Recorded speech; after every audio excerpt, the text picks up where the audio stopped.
Hello, and welcome to this episode of Hammering Down. I'm your host, Keller Hodges, and I'm hoping you're having a great day.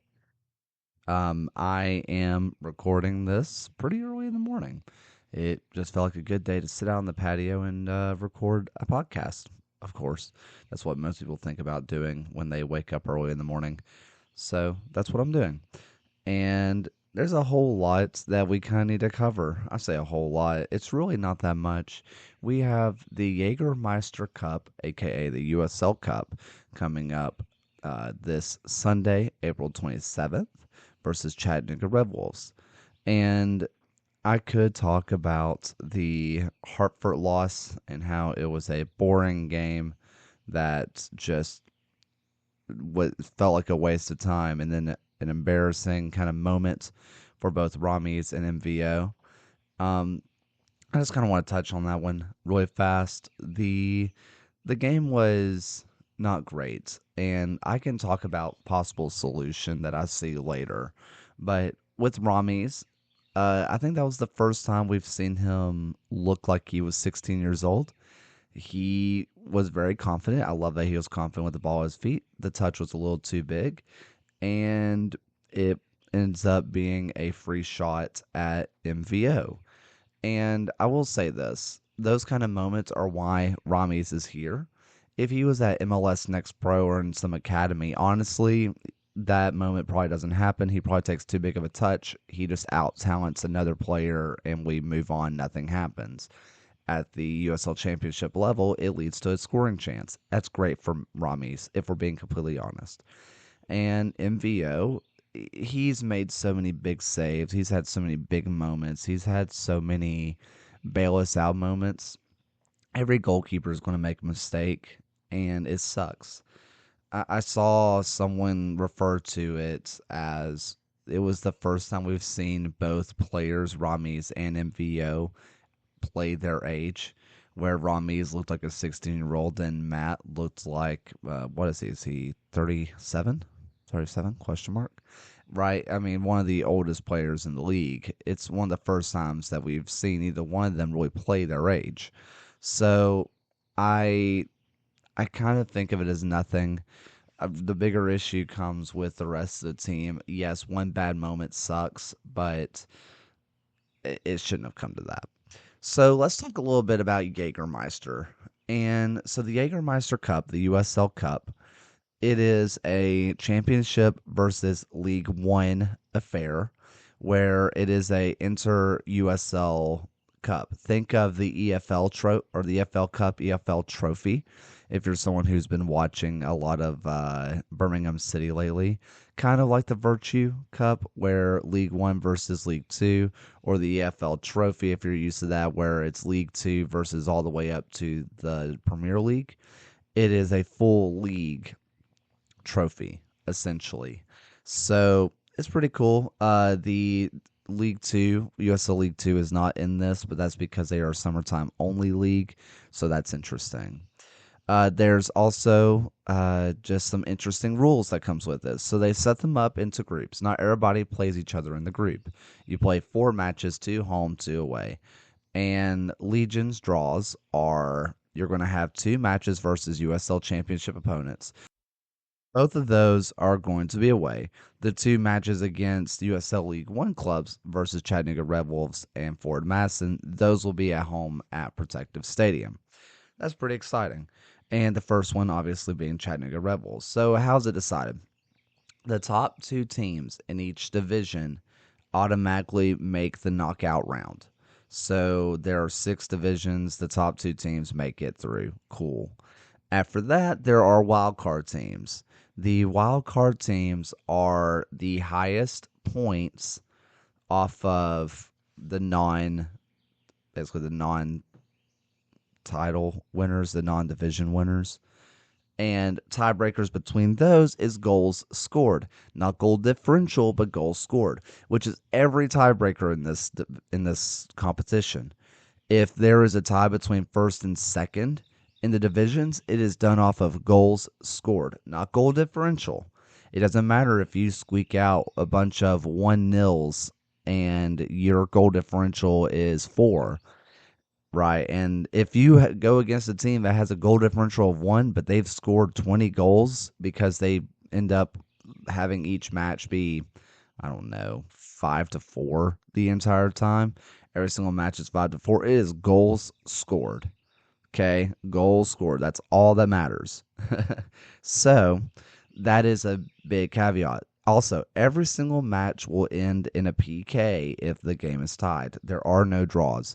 Now, if I'm understanding right, and I remember correctly from last year, a draw or going to PK still counts as a draw for the team that loses. But for the team that wins the PK, it counts as 3 whole points. So there is still a point in going to PKs, but you obviously want to win the PKs to get all 3 points.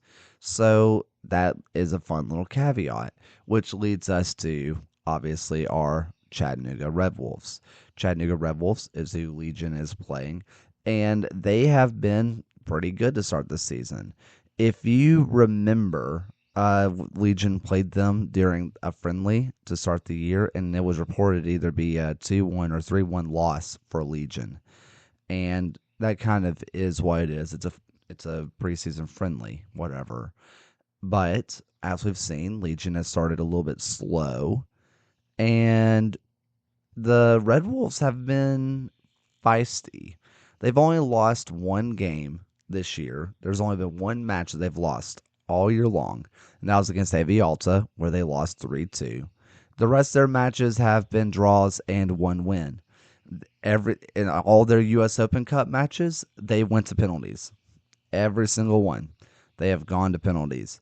Every single one of their League One matches, aside from 2, where they've won 1 and lost 1, they have drawn the rest. They are just drawing and drawing and drawing.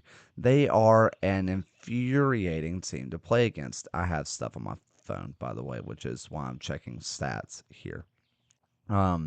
So what you end up having with the Red Wolves is a team that's super feisty, super gritty.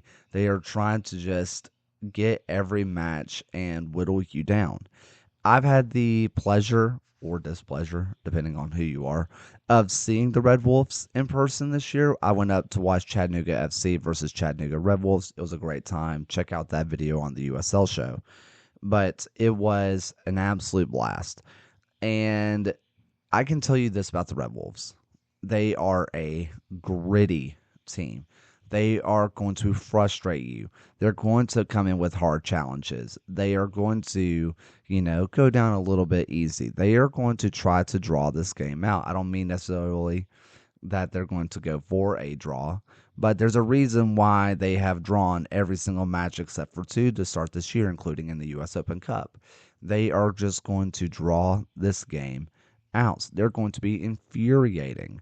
I said preseason when talking about the Red Wolves that this seems like a team that can go on a cup run because they're going to be defensive. They're going to give the other team the ball. They're going to be infuriating because Scott McKenzie is a really good coach. He's defensively solid, and that's what we're seeing out of the Red Wolves. The Red Wolves are a defensively solid team. They are a team that are able to just whittle teams down, squeak out a goal or 2, and it's just enough. And in this competition, in the U.S. Open Cup, where they are through to the 4th round? Yeah, 4th round. And they have done that all season long. We're just going to play our game. We're going to make it go all the way down to the last little bit, and we'll go from there. This is not a team that scores a lot of goals. Last time I checked, they just had 5 all year long in regular season play during just regular League One play, I suppose. And they don't have a whole lot to choose from here in terms of goal scorers. 6 goals. Where they have Matthew Bentley, who's been solid for them, 3 goals, 5 games. They've had Omar Hernandez and Zaire Vasquez. Those have been their goal scorers. That's it. They're going to take a couple of shots, but even then, Bentley only has 5 shots on target all year long. Omar Hernandez, 3 shots on target all year long. Zaire Vasquez, 3 shots.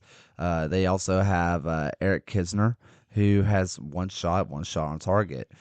That's not really a whole lot to go around here in terms of goal scoring prowess. Now, their defense is where things get interesting. You're looking at Declan Waters, who has been very impressive this year. Eric Kisner, who I just mentioned, has been very impressive this year. Joshua Ramos is someone that I've really liked watching. You have other players. Omar Hernandez gets in and does some dirty work in the midfield. Michael Knapp is another guy who's been getting in there. Michael Knapp also is kind of a ball hawk in terms of like interceptions and just really getting into things, I suppose. He's someone who can make a difference in that midfield. Very fun player to watch. The biggest thing that you're going to notice how this team, they're going to play a 4-2-3-1. That's what they're going to do, or a 4-1-4-1, some kind of variation of that. They've done a lot of different things, I guess, is what I would say. Sorry, it's not what I meant. It's not a 4-1-4-1. They are going to come out in a 3-4-3. I'm sorry. I know that's very different. They're going to come out in a 3-4-3. I was looking at the wrong column in my notes. And that's just kind of who they are. They're going to be defensive. That's what they're going to do. And I think for me, the biggest thing that you're going to have to pay attention to is who are they going to play? Last year, they went with a pretty normal USL League One lineup, but who knows what that's going to mean this year. In the U.S. Open Cup, they have had Jerez start for them in goal, who has been very good. Ricardo Jerez has experience at the top flight of Colombian football. He has been a long time just stalwart. He is one of the few goalkeepers that is kind of close to Matt's age, Matt Van Oekel's. And he has proved he might even be older than Matt's now that I'm looking at it. But the Guatemalan has been very good, especially at saving penalties, which this cup goes into penalties if it's tied after 90 minutes. Seems like someone you'd want to have around. But last year, they ended up having Smith in goal. So I don't really know what that means. Jason Smith has played every minute of the USL League One schedule. Last year, they had Jason Smith in goal, or actually, they had Bush in goal last year. But anyway, that's not really important. They started their primary goalkeeper in the USL Cup, in the Jaegermeister Cup. This year, we'll see.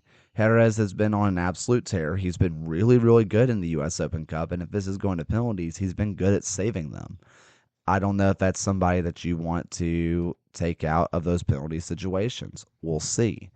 I think that when you're watching this team, they have a couple of dead ball specialists. They have some guys who are really good at striking the ball. So free kicks in dangerous areas are dangerous. You're going to be seeing just a team that's going to be tough to break down. They have not had more than like 45% of the ball this year. They don't care about having the ball. They simply do not care. They just want to be gritty. They want to be frustrating. They will let you have the ball. You want the ball? Okay, that's cool. We don't care. We don't want it. They want to try to hit you on the counter. They have guys who can do that. They are just a team that is all about just being frustrating. So what about Legion? What does that mean for the Three Sparks? How are you going to shut down guys like Joshua Ramos on the right and Ayambila on the left? How are you going to break down a Declan Waters, a Eric Kisner, and an Owen Green in that back three? Are you going to be able to beat a Jerez or a Jason Smith, whoever it is? What are you going to do to break down these teams? Because right now, Legion have not shown that they can break down a back line, let alone a back three. So I have a solution. It's not one that I like. This team has been in desperate need of someone who can break down a defense. Last year, Rita Zaire was a revelation for the club. He came in and really changed things. He was someone who could break down defense. He was really good at stringing passes together. Now, Legion looked great when they played through Tower Pasture versus Hartford when they went through the midfield and the ball went through a Kobe Hernandez Foster over to a Tyler Pasher. Things looked good because Tyler had that ability to break down defense. So far, both Ronaldo Damas and Danny Trejo have not been able to really break down defenses on their own. And there's been another player who has been able to break down defenses, and that is Dawson McCartney. Another thing that I've noticed, and a good friend and fellow co-host of the USL show has also noted, is Moses Mensah and Danny Trejo on the left has been some of the best partnerships in the USL. That partnership has been really good. So what does that mean? What should we do? I think Kobe Hernandez Foster you can't drop him. He has been so good at helping out defensively. He was a center back by trade for the U.S. Youth National Team. He is someone who should not be dropped. Simic Ilhatton has been very good for the club, allowing the midfield like Kobe, like an Enzo to get forward. I don't want to drop someone like a Dawson McCartney because he's been one of the few players that can break down defenses. And Moses Mensah, like I mentioned, Trejo and Mensah have an amazing relationship on that left-hand side. So what's the solution? I think the solution is dropping Enzo. And I can't believe I'm saying that. And there is the emotional side to this, right? Of Enzo is the emotional leader. Tommy Sohn, in one of his last press conferences, the one to start the season, he mentioned that they missed Enzo's fire versus Loudoun United, his intensity. They missed that. And if you drop Enzo, then you're obviously going to be missing that again. But Enzo has not been able to really break down the defense. He's been a shuttler of the ball. He can move it through the midfield, but he's not been able to break down defenses like he has before. He's still an amazing poacher. He gets where he needs to. He's going to create chances. But if I'm thinking objectively and not with heart here, right? And if I want to think tactics and tactics only, ignore the emotional side of the game, which does matter, by the way. I think the best lineup has Dawson in for Enzo. I do. And that's not a fun conversation to have. I don't want to say that. It doesn't make me happy. I don't enjoy saying that. But I think it's true. I think that having the partnership of Moses Mensah and Danny Trejo on the left, the team looked at its absolute best this season when Moses and Trejo have been working together. I consider that to be fact. I think that this team has been best when Dawson McCartney has been allowed to get forward in the attack. And I think that Enzo is not quite the player that we need right now in terms of tactical decisions. There's the other side of this where you say you drop Kobe Hernandez Foster for a Dawson McCartney, have Enzo do his thing. But I think we all agree that that Kobe Hernandez Foster is one of the best players on this team. It's not an easy decision. It's not a fun decision. I think no matter what, there's a wrong decision here. No matter what decision you make as a coach, if you're Eric Avila, it's the wrong one. Because if you drop Enzo, it's the wrong choice. Because he is the emotional leader. He brings a fire that this team needs. He brings an intensity that this team desperately needs. But he doesn't bring what this team needs tactically right now.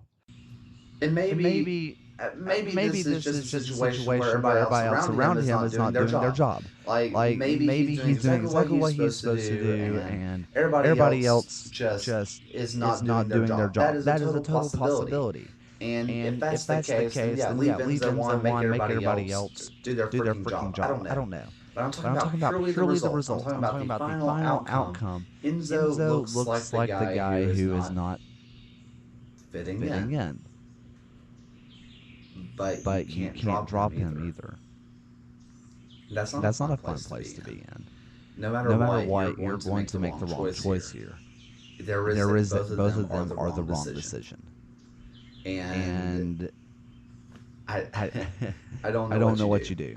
Uh, it's It's a a it's an it's an infuriating infuriating problem to problem to have have because in because the in the end, end, players players matter, matter, right? right? It's It's emotions emotions matter. matter. Those Those things things matter. matter. So if you So if just you just say, say, "Nah, "Nah, Enzo isn't Enzo the isn't the guy. We guy. don't We need don't need him. Just him. Just drop drop him. No him. big No deal. big Be deal. Be heartless and heartless and callous callous about it." about it." You can You do can do that, that, but but you're going you're to going to see see results results suffer suffer for for that. that. But But if you if leave you leave Enzo Enzo in in and and nobody nobody else else does what does we what we need, which need, is which is someone to someone to break down the break down the defense defense from the from the midfield, not midfield, from the not from the wings, wings, but from the but from the midfield, midfield, then then this then team this is team is still going to still going to suffer suffer results results wise. wise.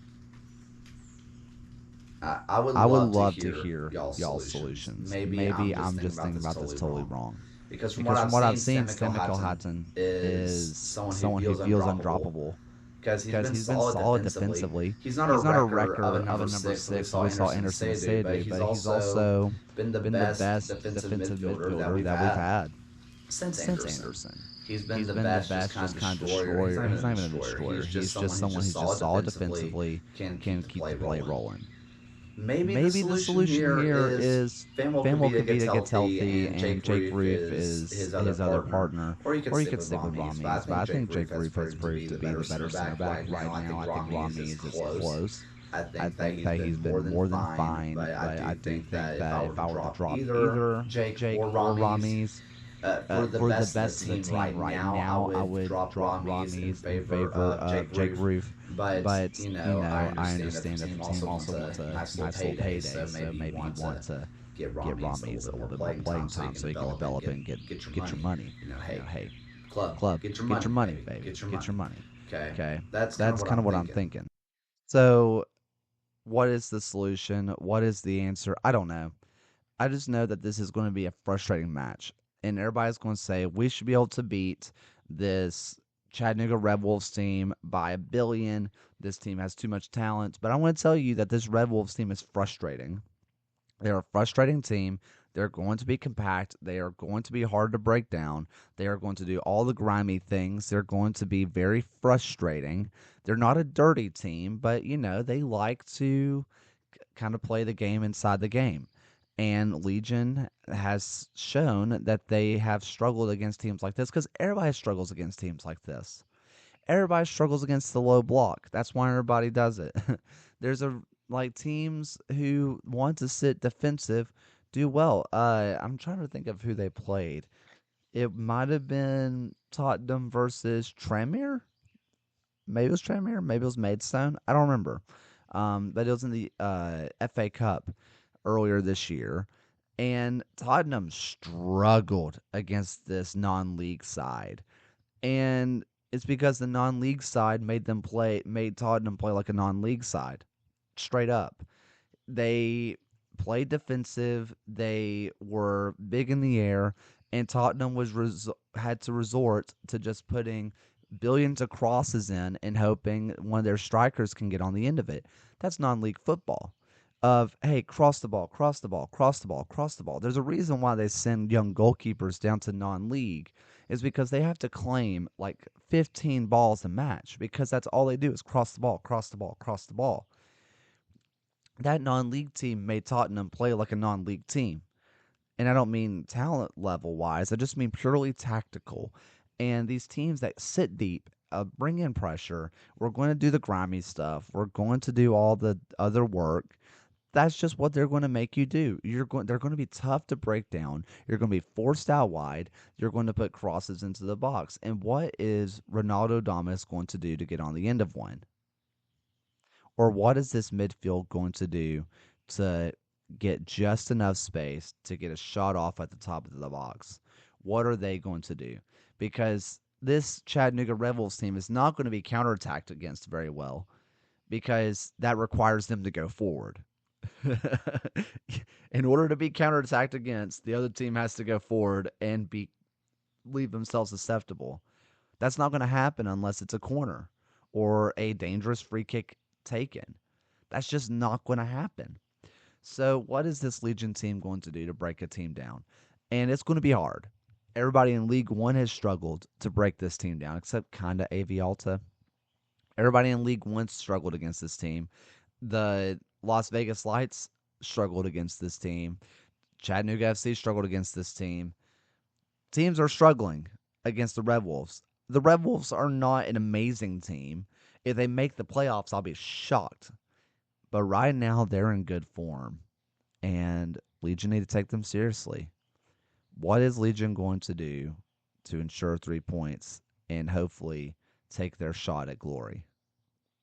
We'll find out. Also, let me know what you think about the kits. I kind of like them. I like them. I don't love them. They're not my target demographic. I kind of like the antlers. I think they're fun. The hunting camo is fine. I usually hate the camo kits, but that's usually the military camos. I usually hate the military camo jerseys. I just think they usually look tacky. But I think this one looks fine. I appreciate the club is trying something. It was better than us being Red Kit FC for like 3 years. I understand that was because of Nike, but it doesn't mean I liked it. I don't miss the days of being red, white, and black T-shirt FC. The fact they're trying stuff, I appreciate it. It's a reversible kit. You get 2 kits in one. I think it's a fun idea, but I don't know. We'll see. But thank you guys so much for watching. Thank you guys so much for listening. I appreciate y'all so very much. Until next time, guys, keep hammering on.